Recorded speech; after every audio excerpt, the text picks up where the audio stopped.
গাজা উপত্যকার গভীর সংকটের মধ্যে দাঁড়িয়ে যখন গোটা বিশ্বের চোখ ফিলিস্তিনের দিকে, তখন ফ্যাশন আর সাহসের মঞ্চে এক ভিন্ন বার্তা নিয়ে এসেছেন নাদিন আয়ুব। মিস প্যালেস্টাইন ও প্রথম ফিলিস্তিনি মিস আর্থ প্রতিযোগী হিসেবে পরিচিত এই নারী সম্প্রতি সামাজিক যোগাযোগ মাধ্যমে যে ছবিগুলো পোস্ট করেছেন তা কেবল দৃষ্টি আকর্ষণই করেনি, বরং ফিলিস্তিনি ঐতিহ্যের প্রতি তার দৃঢ় অঙ্গীকার প্রতিফলিত হয়েছে।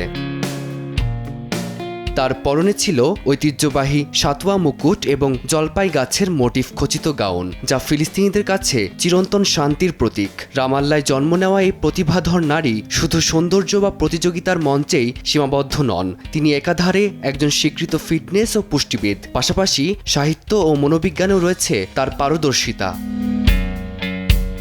আইনজীবী বাবা ও শিক্ষক মায়ের সন্তান নাদিনের বেড়ে ওঠা ফিলিস্তিন, কানাডা এবং যুক্তরাষ্ট্রে। বর্তমানে তিনি রামাল্লা, দুবাই ও আম্মানে অবস্থান করলেও জন্মভূমির প্রতি তার টান বারবার তাকে রামাল্লায় ফিরিয়ে নিয়ে যায়। সেখানে তিনি সায়েদাত ফিলিস্তিন নামে একটি দাতব্য সংস্থার সঙ্গে যুক্ত থেকে নারী ক্ষমতায়ন ও অধিকার নিয়ে সক্রিয়ভাবে কাজ করছেন।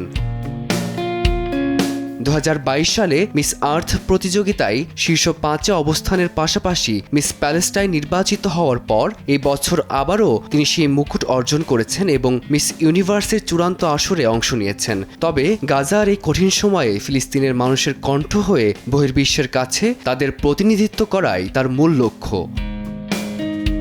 ফারদিন মাজহার, সময় সংবাদ।